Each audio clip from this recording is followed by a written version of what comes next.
Ouais. En faisant des analogies, puis... Les analogies comme que j'aime si bien faire. C'est... ouais, c'est exactement ce que j'ai fait.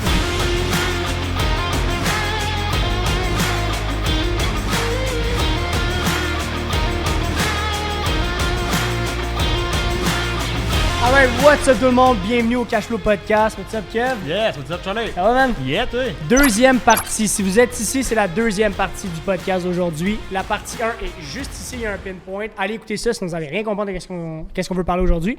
Kev vient de dire quelque chose dans la partie 1 qui m'a vraiment interpellé parce que ça a vraiment rejoint ce que je suis en train de vivre en ce moment quand tu as parlé qu'il ne faut absolument pas avoir d'avoir peur de la zone de confort puis foncer dedans, les pieds joints carrément. Ce qui m'a interpellé là-dedans, c'est quelque chose que je voulais parler aujourd'hui, c'est de travailler sur ses forces à soi dans un domaine qui nous est pas habituel, si on veut, de travailler. C'est ce qui se passe un peu dans ma vie en ce moment, où je suis un peu dans plusieurs domaines. Je reste dans mon domaine à moi, qui est la gestion financière, mais dans des domaines extrêmement vastes. J'ai plusieurs projets sur le site. J'ai des projets qui sont plus dans le développement. Je suis dans des projets un peu plus dans le commercial, des business en commerce, barbershop et tout ça. Puis c'est juste incroyable de se dire que les premiers réflexes que j'ai eus quand j'ai eu ces opportunités-là, c'est de me dire est-ce qu'il faut que je stick vraiment aux valeurs du domaine pour pouvoir donner mon savoir? Puis ça m'a comme tellement grugé d'énergie pour finalement réaliser que ils sont pas venus me chercher pour rien. Puis moi, il faut que tu stick à ton domaine, à ta force à toi. Puis on dirait que juste ça, connaître son worth, on en avait déjà parlé dans les premiers podcasts. Ouais. Ceux qui sont là depuis le début, vous le savez, là, et connaître son worth, connaître ses valeurs.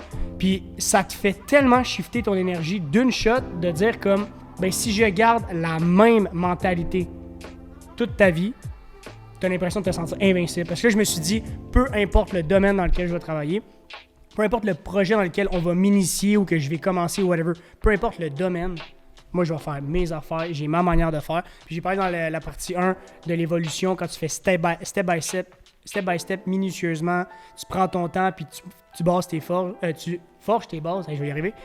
Ça fait en sorte que tu as l'impression que ta même base reste au minimum la même, mais tu continues constamment de l'augmenter, peu importe ce que tu fais. Ouais, puis c'est de là un peu de la sortie de la zone de confort qui fait en sorte, au final, de forger tes bases existantes et d'en créer des nouvelles, puis d'être plus polyvalent, d'être plus versatile, plus flexible. Puis je suis tombé, justement, il y avait un problème dernièrement qui est arrivé au sein de mon association, en tout cas dans un de mes projets, puis peu importe, il y a un de mes partners qui a, lui, beaucoup de misère avec la gestion de la gestion de problématiques, on va le dire comme ça. Puis écoute, c'est là, j'ai comme eu un... Moi, je me rends pas compte, tu comprends? Tout est toi, puis tu te rends pas compte que qu'est-ce que tu fais, tu le fais. Moi, je suis moi, je me rends pas compte que... Mais des fois, c'est de prendre un step back puis de réaliser ce qu'on fait chaque jour, puis qu'est-ce qui se passe ici. Parce que je me rendais compte, on spot, pendant que je parlais, que j'ai comme fait, mais mon Dieu, il y a rien là en ce moment, il y a aucun problème là. Absolument pas, là. Absolument pas, là, Charlie. Ouais, je vois tellement le coup de parle. Puis c'était la fin du monde, là. C'était la fin du monde, là. Puis j'étais là, OK. Là, j'avais deux choix. Tu te rendais compte, toi, t'étais où par rapport à... Je me suis rendu compte, mais par respect pour cette personne-là, je me suis dit, OK. Tu sais, cette personne-là, elle vit vraiment difficilement là, en ce moment. Je suis pas en train de me dire, t'es pas bon, whatever. Pas du tout, tu vois le genre? Ben oui. Mais savoir quand même, voyons comment je faisais ça. C'est que ça te démontre quand même ta progression. Fait que j'avais deux choix à faire à ce moment-là.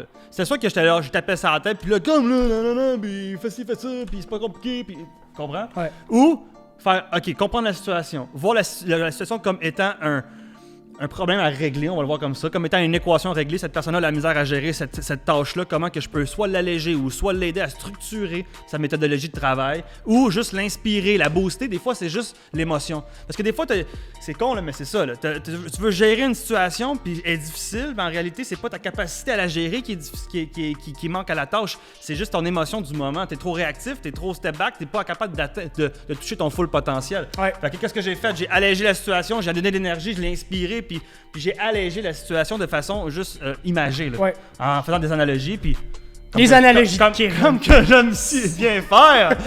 C'est c'est exactement ce que j'ai fait, puis boum, la situation était rendue super facile maintenant. Ouais. Mais c'est ça, puis c'est qu'au final, en sortant de ta zone de confort régulièrement, c'est plus déstabilisant de faire cette action-là. Ça devient une zone qui est intéressante, qui est stimulante, excitante même. Comme la première fois que je tombais devant une caméra, on a déjà parlé de ça, c'est que ça fait peur, mais quand tu te rends compte que de bord de la peur, il y a toute l'énergie positive. Quand tu l'as fait une fois, tu fais comme « Ouais, c'est vrai que ça me fait chier, ça me tente pas, mais je sais que c'est qu'en arrière, tu le fais pareil. » Fait que là, tu leur fais pareil, puis step by step, tu bâtis ce nouveau link-là dans ta tête que la peur, c'est pas négatif, la peur, c'est excitant, il y a quelque chose de nouveau qui s'en vient. Puis n'hésitez pas à vous challenger. Moi, Kevin, il m'a challengé une couple de fois avec ça, là, avec justement les vidéos puis tout ça, puis on peut même le raconter aussi. Il y a une fois où on s'est fait prendre en photo et filmer backstage du vidéo pour justement... Comme qu'on se conscientise à comme plus penser à ça puis à focusser sur l'essentiel puis plus avoir des craintes reliées à ça. On s'est challengé puis le feeling après c'est incroyable. Puis après ça tu réalises plus tard que c'était donc ben rien. Ben oui, mais au moins je l'ai fait puis après ça tout devient donc ben rien. C'est ça qui est fou. C'est ça qui est intéressant. C'est que t'arrives à te conditionner que dès que t'as un problème, tu fais comme il y a au moins 3 problèmes sur 4 problèmes possibles que je sais que je vais régler. Fait qu'il m'en reste juste un à travailler. Alors qu'avant, c'était comme nouveau. Oh my god, il y a tellement de nouveaux. Mais le nouveau, des fois, c'est pas tant nouveau que ça. Des fois, c'est comme tu sais que t'as une grosse partie que tu peux retravailler live on the spot, une grosse partie que t'as acquis. C'est juste que tu t'en rends pas compte parce que c'est un nouveau domaine, parce que c'est une nouvelle personne, parce que c'est une nouvelle relation. Mais on vit tous un peu les mêmes affaires. Tu sais, dans une nouvelle relation, je suis parti sur une parenthèse, là, mais tu vas tellement me rejoindre là-dessus. Quand tu parles avec un de tes chums, là, il y a un problème avec une fille, puis là, finalement, tu t'en as parlé, puis tu fais comprendre clairement que, on vit tous la même affaire, on a tous déjà vécu ça, on a tous... Tu sais, tu réalises que, on se pense tellement unique dans notre univers qu'on se rend pas compte qu'on a déjà fait plein de fois des actions.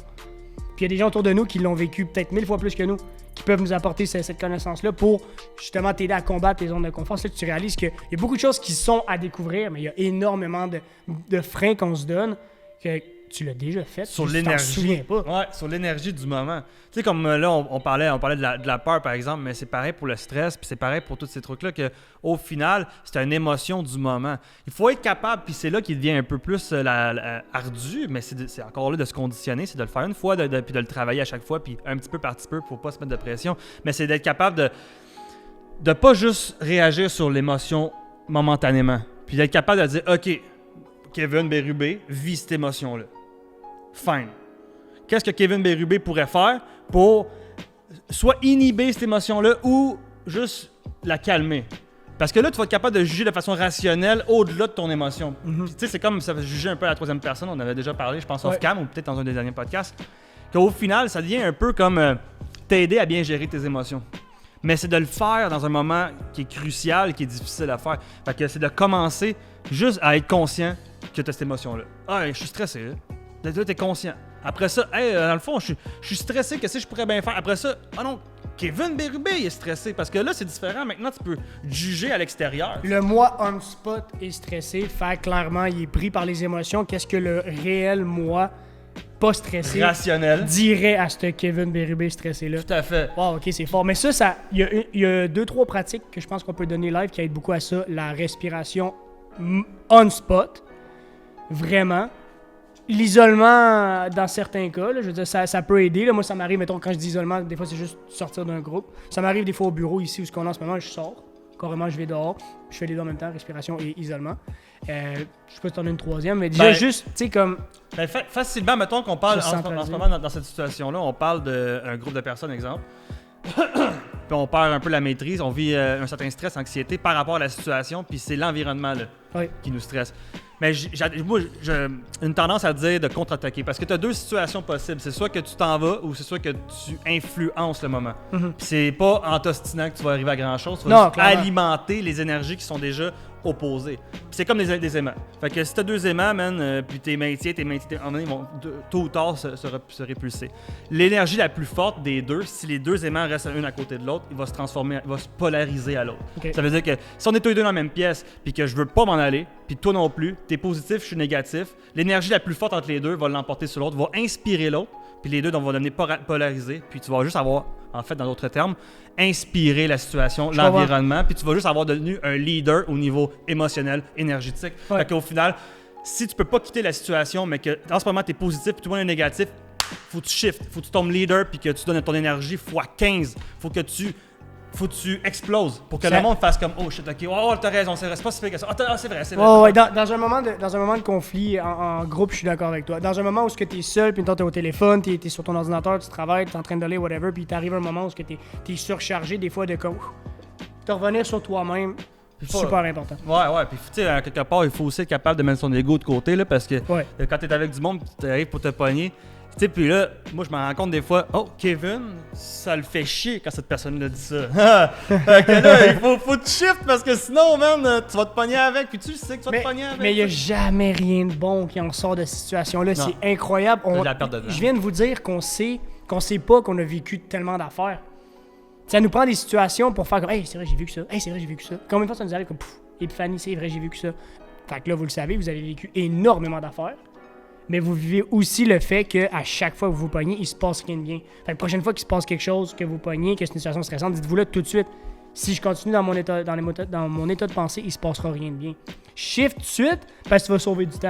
Mais pour combien de fois on peut drainer un problème toute la journée, puis ça amène d'autres circonstances, puis ça te fait manquer des opportunités, ça te fait...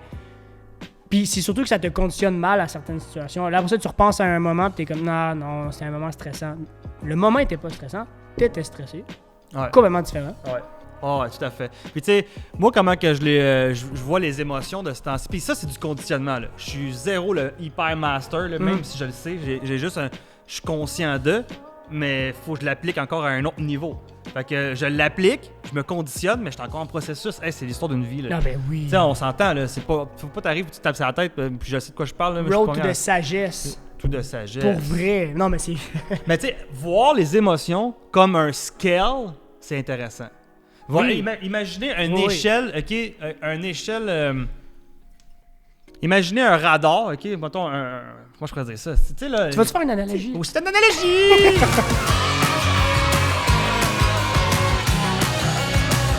Tu sais là, les affaires de radiation.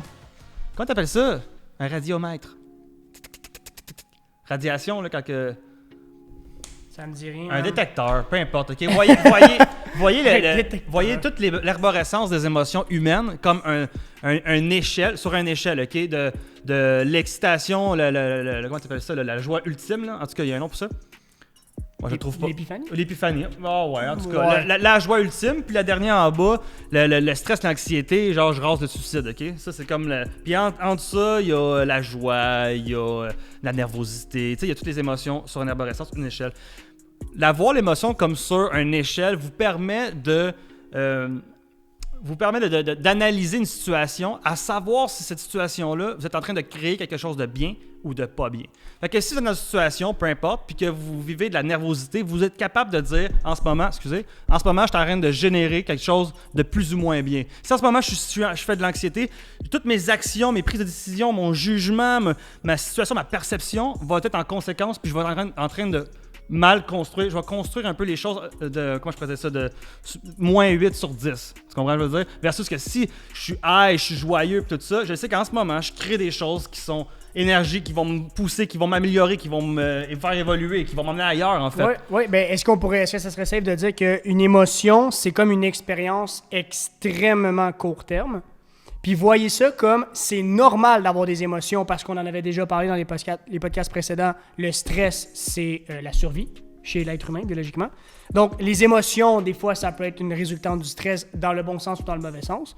Puis, quand tu vis une émotion, c'est normal de la vivre, mais t'en as une, la mauvaise, qui va t'affecter négativement à long terme, puis t'en as une positive qui va t'affecter positivement à long terme. Fait que c'est juste de choisir vers laquelle tu veux shifter, parce que les deux vont t'affecter dans le long terme, mais t'en as une mauvaise, t'en as une bonne. Puis c'est de, tu sais, comme, savoir jongler. Il y a des choses à un moment donné, ça devient, tu sais, encore une fois, vous en rendez pas compte, mais il y a énormément de situations qui vous stressaient à mort avant, puis qu'à cette heure, c'est comme banal. Fait que vous voyez que c'est possible. Ouais. Des fois, on oublie un peu le monde des possibles, tu sais, tout est tangible autour de nous. Clairement. Là. Mais toutes les personnes, toutes les mères et les pères qui ont eu un enfant l'ont vécu. Exact. Toutes les personnes qui ont parti de chez leurs parents l'ont vécu. Toutes les personnes, je veux dire, à quelque part, on l'a toutes vécu. Le problème, c'est que dans la situation, on l'oublie. Exactement, c'est ça. Ça nous échappe. C'est un peu, biologiquement, c'est normal, mais ce qu'on vous dit, c'est que c'est possible d'entraîner son cerveau, c'est carrément ça, ouais, à reconnaître la situation on spot. Puis honnêtement, je vous le dis, il suffit de le faire une fois, 2 fois, là, puis la 3e fois, ça vient quasiment automatiquement. C'est ça, puis après ça, c'est conditionner. Puis le répéter, puis à un moment donné, ça devient un automatisme. Vous êtes capable, je vous dis, c'est possible de le faire, ça paraît un peu absurde, mais c'est possible de conditionner la peur, comment je faisais ça? Faire un lien neurologique, faire une neuroassociation entre la peur et l'excitement. Parce que je suis déjà en train, moi personnellement, je suis beaucoup là-dedans, puis ça commence déjà. Puis je le vois déjà l'impact, mais je sais que je peux aller encore plus loin. Ça fonctionne, là, mais je sais que je peux aller encore plus deep. Puis à chaque fois qu'il y a quelque chose qui me fait peur, quelque chose qui me restreint, que je sens un break, je sens une force qui me retient. Ça me fait peur. Là, je deviens, ok. Il y a quelque chose là, il y a quelque chose. D'autre bord, ça va être fou, là, ça va être débile. Ce que je vais découvrir, ce que je vais expérimenter, ce que je vais apprendre, ça va m'amener à un autre level, qui va m'amener à un autre obstacle. Puis c'est ça, ça c'est fou. Là. Quand tu arrives à tourner la roue dans le bon sens, il n'y a plus rien qui t'arrête. Puis c'est juste du positif. T'sais. Il y a l'expérience de plusieurs enchaînements qui peut aider énormément à atteindre ce niveau-là plus rapidement. Sinon, c'est juste, faut que ça parte anyway de vous autres. Là. J'essaie de trouver un exemple depuis tantôt concret de ce qu'on dit, mettons, que j'ai vécu dernièrement, parce que je sais que je le vis. C'est ça qu'il faut. Je sais que je le vis régulièrement, mais je m'en rends même plus compte. C'est quand même fou de se dire ça. Là. Je me rends plus compte que l'association se fait automatiquement. Mais ça m'arrive souvent ici au bureau d'avoir des moments vraiment plus down. C'est respiration à la Kevin avant les podcasts, puis c'est, tu sais, gratitude beaucoup. Ça, je voulais que t'en parles à un moment donné, ça, de ta routine un peu de gratitude. Là. Je sais pas si c'est le temps d'en parler, mais honnêtement, ça, c'était quand même un bon truc. Là. Ben, pour vrai, on pourrait le prendre en note parce que c'est vrai que c'est très, très, très important puis que c'est intéressant. Mais je pense pas que là, j'ai trop d'affaires à dire puis on va manquer de temps. Là. Non, mais c'est ça. Mais les vidéos sont pas assez longues. Mais pour vrai, là, les émotions, ça se travaille, c'est comme n'importe quoi. Puis ça, on en a déjà parlé. Puis tu vois, là, en ce moment, là, je suis dans une section de ma vie où c'est un training. C'est un training. Je vois des gens qui ont de la misère, qui se plaignent puis qui ont quasiment rien à gérer. Puis je vois ma situation, puis je vous le dis, là, un jour, je le contrerai en détail. Là. Un jour, là, mais je vous dis, c'est quelque chose, puis j'ai un sourire à tous les matins, puis je suis content à tous les matins, puis il y a quelque chose qui marche pas, là. Comment ça, je peux être aussi heureux? Mais il y a une association dans ma foutue tête. Pire que ma vie est, mieux que le bonheur va être. Cette association-là est béton dans mon cerveau. Fait que plus qu'il y a des défis sur ma route, plus que tu m'en mets des obstacles, plus que je vais avoir un sourire dans la face parce que je sais ce qui arrive. Je sais ce qui s'en vient. Plus que tu évolues. Plus que je sais que je suis sur la bonne route. Ouais. Ben, le jour où t'arrêtes d'évoluer, c'est le jour que t'arrêtes de vivre. Ah ouais. Carrément. Ah ouais, ça me prend, ouais, c'est ça. Puis je grandis tellement vite à cause de ça. Incroyable. Incroyable. J'espère que vous avez aimé ce podcast-là. On est tellement contents de les faire. My God, j'ai déjà hâte à la semaine prochaine. C'est fou. Ça va tellement vite. On adore vous lire. Merci énormément pour vos commentaires. Merci pour vos messages privés. On échange avec pas mal de personnes un peu plus deep à propos de vos vies personnelles. Puis on échange beaucoup là-dessus. On adore ça. N'oubliez pas de liker, commenter et vous abonner à la chaîne. Ça nous fait extrêmement plaisir. On a aussi un Instagram et un Facebook. On met du contenu exclusif. Kevin met beaucoup de vidéos aussi un peu plus deep. Souvent des sujets de la semaine, souvent des sujets un peu free for all d'actualité. Donc, on se retrouve dimanche prochain, 11h11. Ciao. Yes. Ciao, guys.